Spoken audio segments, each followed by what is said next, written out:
Imagine an engine so intimidating that it didn't just scare rival teams on the track, it terrified the very organization running the races. Picture the roar echoing through the grandstands, a mechanical thunder that seemed more weapon than machine. In the mid-1960s, Detroit was caught in the middle of an all-out horsepower war. Chrysler had unveiled its mighty Hemi, and Ford, faced with humiliation on the oval, unleashed a response so ferocious it shook the racing world to its core. The Ford 427 SOHC, better known as the Cammer. The year was 1964, and the air was thick with gasoline fumes, adrenaline, and bitter rivalry. Stock car pits weren't just workshops, they were battlegrounds. Mechanics huddled like generals, drivers like gunslingers, ready to risk it all. Ford wasn't simply building engines, it was fighting for survival against Chrysler's engineering juggernaut. What emerged was no street-friendly V8, but a raw piece of racing artillery, an experimental design meant to obliterate the Hemi's advantage and crown Ford king of NASCAR. Little did anyone know, this forbidden beast would be remembered not for its victories, but for how swiftly and brutally it was silenced. At its core, the Cammer was built from Ford's proven FE 427 side oiler block, a foundation already legendary for durability. But this was no ordinary 427 FE engine. Ford engineers tore apart convention, grafting a single overhead camshaft to each cylinder bank.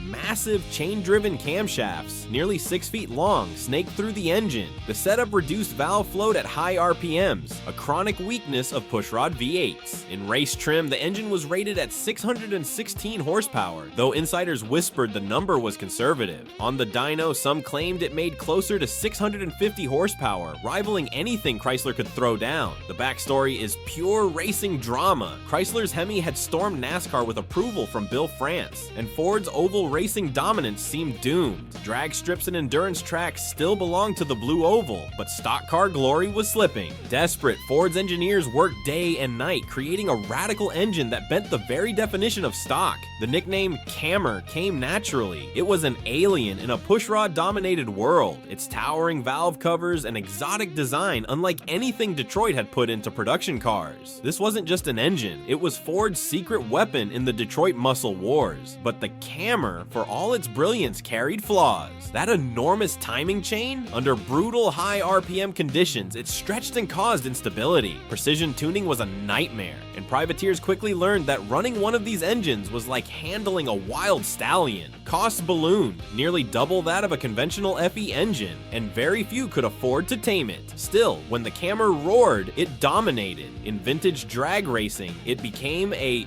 terror. Legends like Connie Kalita and Don Prudhomme rode its explosive power to victory after victory. Fans remember the thunder of those quarter-mile runs, where Cammer-powered machines shot forward with brutal authority. Yet on the oval, the story ended differently. NASCAR's Bill France Sr. saw the engine for what it was: too advanced, too exotic, too unfair. He ruled it ineligible almost immediately. NASCAR history in the 1960s is littered with controversial bans, but few were as decisive as the rejection of Ford's SOHC.